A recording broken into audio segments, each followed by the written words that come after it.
Welcome to Studio 9. I'm your host, Robert Bettis. This is Positive Southwest Living, a chance to be a tourist in your own town. We have an incredible show dedicated to the future doctors of El Paso. I'm at the Texas Tech University Health Sciences Center in El Paso, our very own medical school. And people sometimes underplay the importance of that. The best way out of poverty is an education, and this school is turning out the future.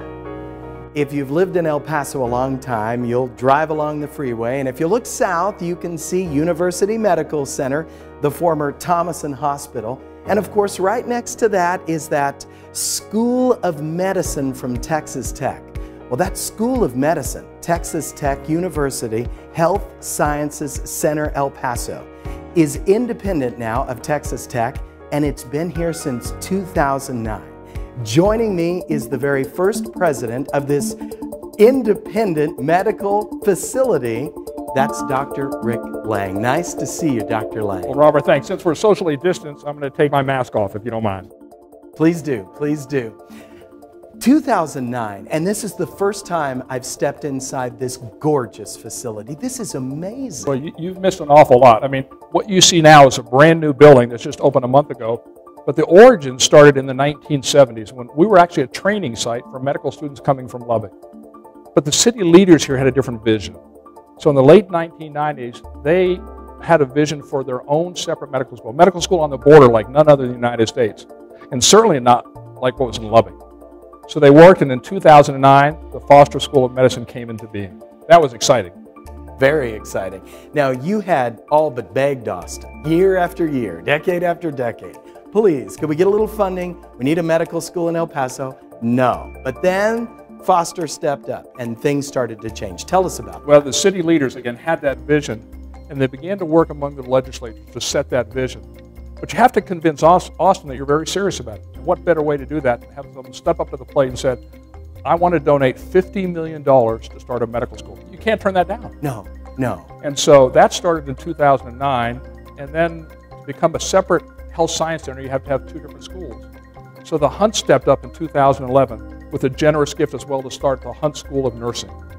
2 years later, we're a separate health science center. Okay, so now we've got a lot going on under these buildings. Now, you're the president of the whole Texas Tech facility here, but you also are the dean of the Foster School of Medicine. So what other schools do you have? You mentioned nursing. Right, so we started with the School of Medicine. We added the School of Nursing, then the Graduate School of Biomedical Sciences, where our researchers learn how to be researchers. We actually prepare people for medical and nursing school as well. But most importantly, the newest school, and I know you'll talk about it a little bit more later, yes, it's a dental school as well. So those four schools make up the Health Science Center. You've got quite a few students here now. It's a very dynamic place. Most importantly, it's right on the border, as you'd mentioned. That makes it a whole different kind of vibe. Tell us about that curriculum. You've got to get these students ready to serve a very underserved community. Is that right? Right. In fact, this is the only medical school literally on the border in the United States. We've also been designated a Hispanic Serving Institution, only one of two health science centers of 167 in North America. So that means that we have to be culturally competent and aware. If we're going to be good doctors and caring for individuals, we have to know the culture, be immersed in the culture, and serve them. And so what better way to do that than demand that our medical students learn medical Spanish. So when they graduate, they can all converse in medical Spanish. So whether they continue their training here or go elsewhere around the United States, they're able to take that with them. Okay, you're off and running. So now whenever you go to Austin and ask them for something, what is it that you ask our state capitol for at this point? Well, we ask them for continued support. And they realize how serious we are to start the school, the medical school and the nursing school, and now the dental school. Again, a very generous gift from the Hunt family and the Paso Norte Foundation as well.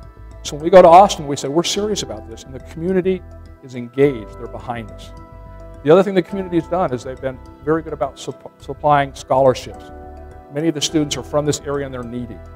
And so supplying scholarships to the nursing students and the medical students, the dental students now, and the graduates has been incredibly valuable.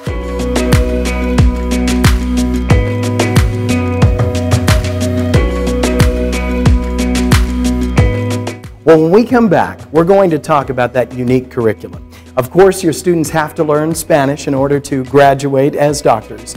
And we're going to talk about how do you keep them in El Paso when we come back.